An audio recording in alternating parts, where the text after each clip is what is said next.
And wait a minute, you just recently celebrated the birthday?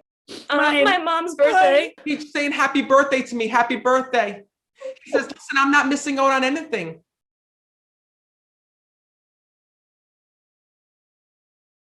Psychics. Do not go to psychics. These people are not hearing from your dearly beloved deceased relatives. Because just as I said, there's as many angels in the room as we are, there's a whole lot of demons here too. And from the beginning of time, from Adam and Eve, they've been taking notes on humanity, watching us, studying us, looking for flaws.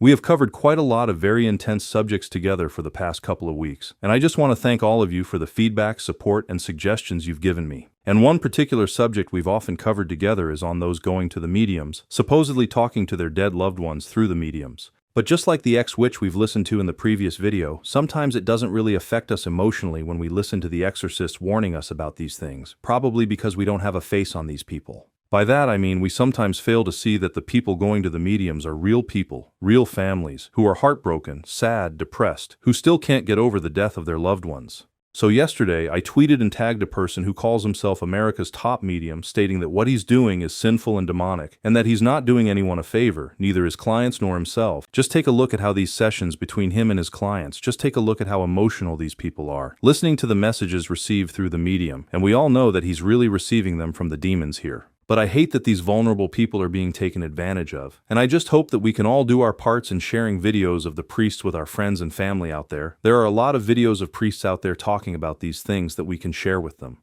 She's showing me her moods being up and down, up and down, up and down. Do you understand that? Yeah. And your mom says to me, Matt, she says, please let my son know that I am sorry that I didn't get to be the mother that I should have been to him here in this world. She says to me that what's so hard for you is that you went through your whole life feeling like your mom never got to acknowledge you, never got to acknowledge the things that were happening, or got to be there for you in the milestones that you were going through. I didn't expect this. I'm here to support my wife, and yeah, I haven't known my mom since I was 5 years old. And wait a minute, you just recently celebrated the birthday? My mom's birthday. He's saying happy birthday to me, happy birthday.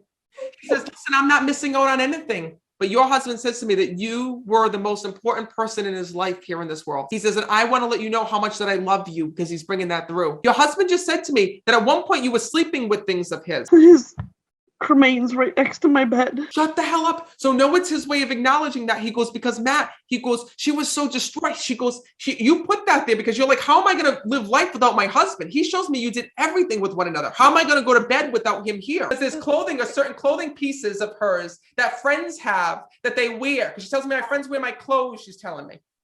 Tonight we're gonna it's only been 4.5 months that she was killed, and this is her best friend, and I called her over to go up in Caroline's room for the first time to go through clothes to give to Sam. After listening to all that sessions, now try and listen to this clip of Father Reehil. At least for me, this hit differently after that. And I really hate that the demons are taking advantage of people's vulnerability, their lack of knowledge about the danger to doing these things. Now, this is the thing that people say, well, Father, on my mother's deathbed, she told me a secret, and I was the only one in the room with her, and I'm the only one that knows this secret. And then when I went to the psychic contacted my mother from the other side, from the dead, and my mother told the psychic the secret so that I would know it was her. So I know it's my mother.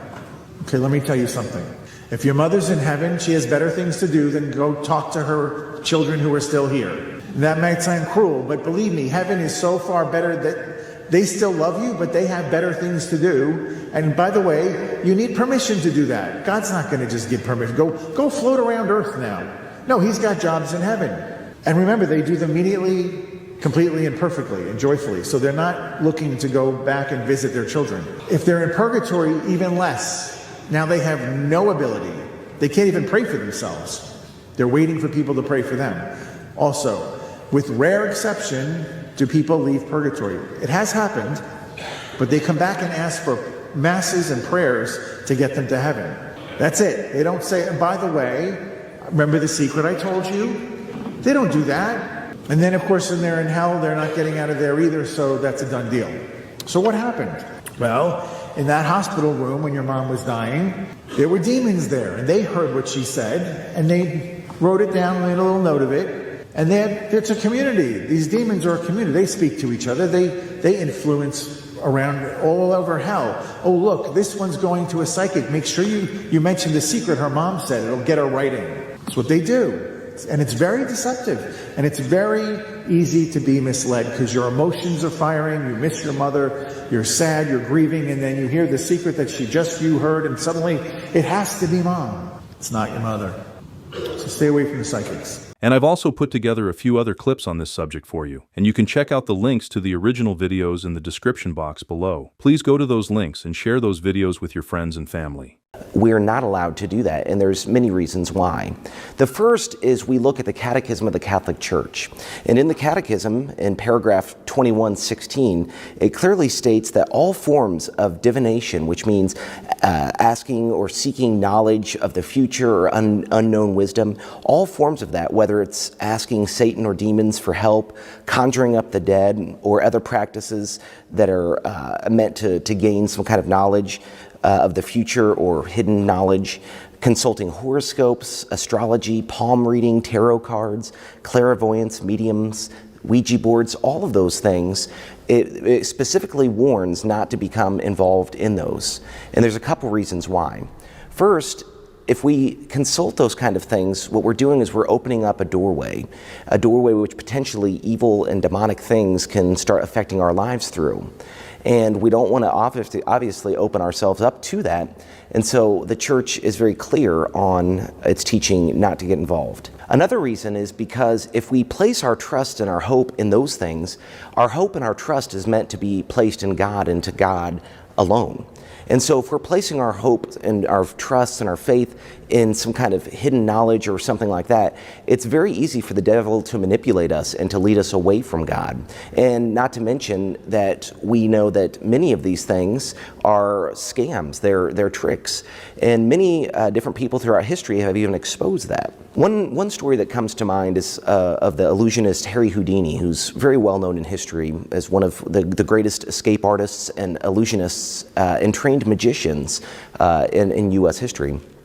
An interesting story about him was about the 1920s, after the loss of his mother, he was very distraught, and he thought that he was going to go talk to a psychic and be able to talk to his mother to have some type of closure, to be able to have some kind of a conversation or a message from her or to her. What he learned was that by observing the psychics or the mediums, they often used little tricks that he was very well familiar with as an illusionist, and they used these things to manipulate people or to get them to believe that they had some kind of hidden knowledge or that they were actually talking to their loved ones.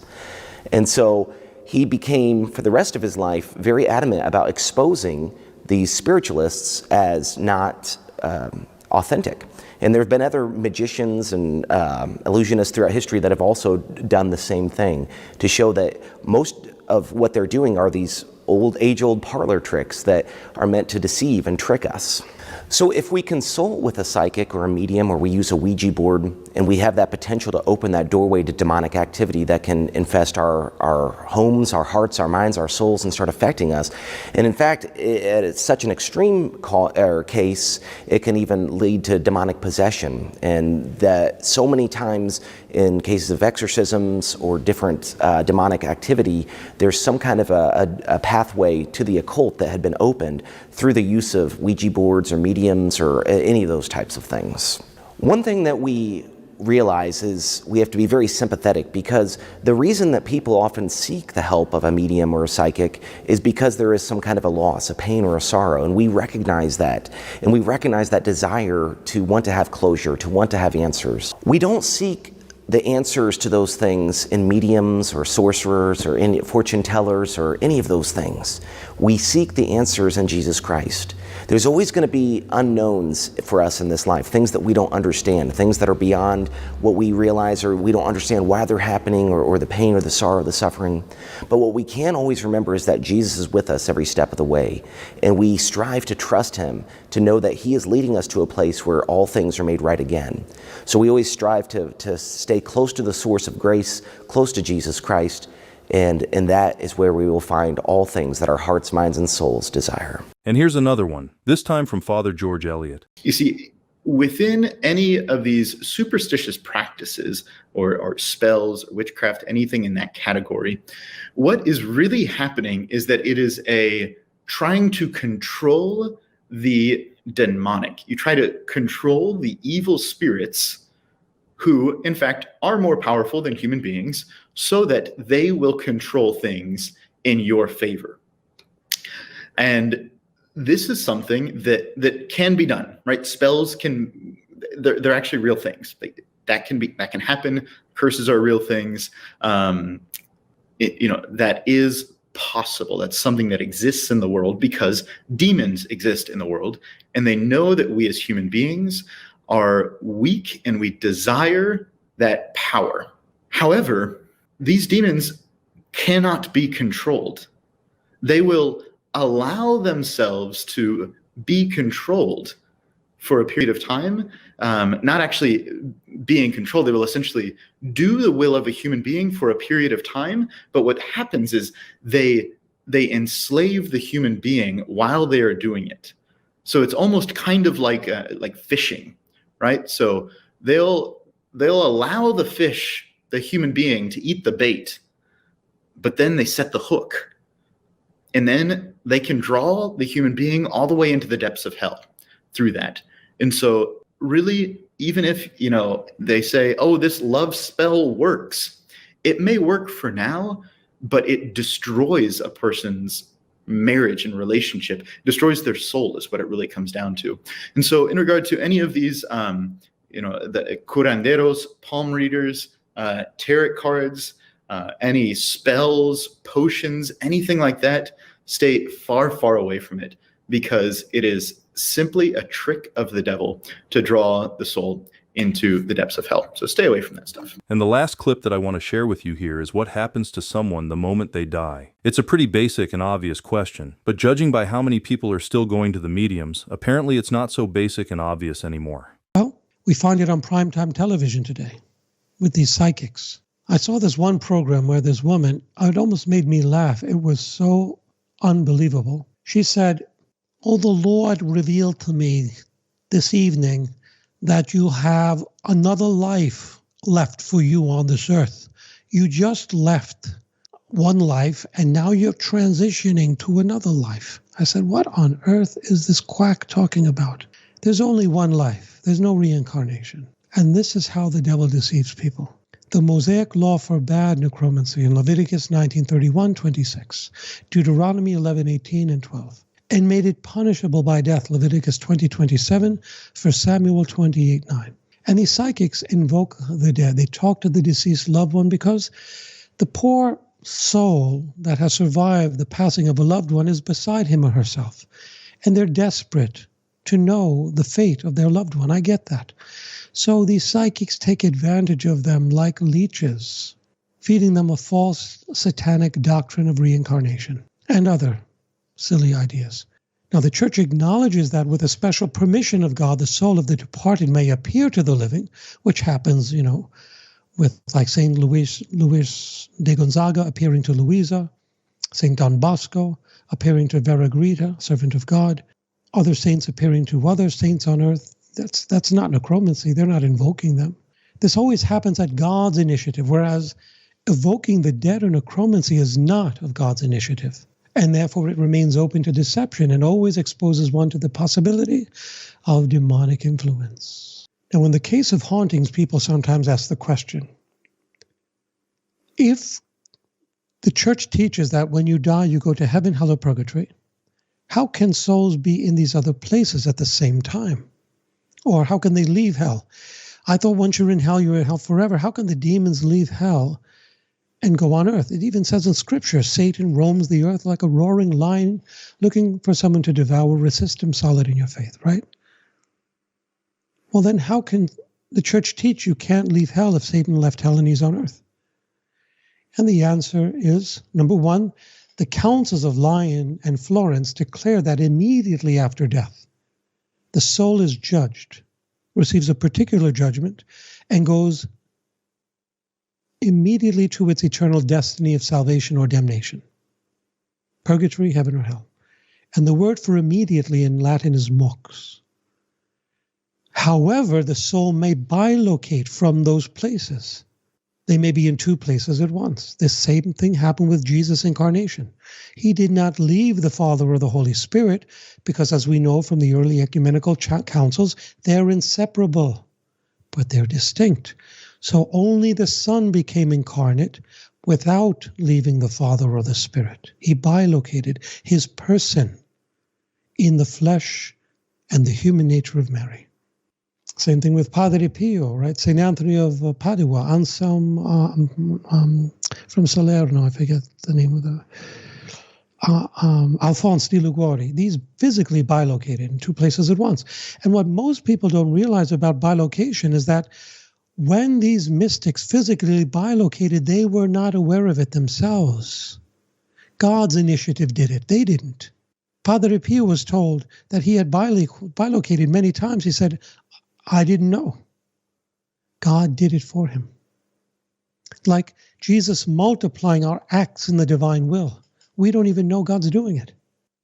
So while it is true that immediately after death the soul is judged, God may in special circumstances allow it to bilocate. Even saints appear and disappear. Like Jesus and the saints that came out of their tombs. For 40 days they appeared to testify in Jesus' resurrection before his ascension into heaven. They appeared and disappeared, as did Jesus. There are also cases where God sometimes permits the judgment of the soul to be postponed, as in the case of Lazarus, who was dead for 3 days, but came back to life. In fact, the Church's old code of canon law permitted a priest to administer extreme unction up until a few hours after death. And several saints have called others back to life, like St. Vincent Ferrer. There are over 400 documented cases of saints that raise the dead, and these include children, unbaptized infants, persons executed for crimes, persons raised to testify in criminal cases, or to testify to some religious truth, like St. Francis, the servant of God Louisa, Blessed Cadog, I mentioned St. Vincent Ferrer, and so forth. What does Jesus say in Matthew's Gospel, 18 verse 8? Heal the sick, raise the dead. Cleanse the lepers, drive out demons. Freely you have received, freely give. Well then, that will be all for the video this time. And as always, thank you so much for taking the time to be here with us. And hopefully all of you have learned a lot from this video. Remember, if there's any feedback or suggestion, please don't hesitate to let us know in the comments below. Anyway, if you like what we do and you'd like to support our works, I left a link to our PayPal donation in the description box below, and from the bottom of my heart, thank you so much for your continuous support, contributions, and prayers.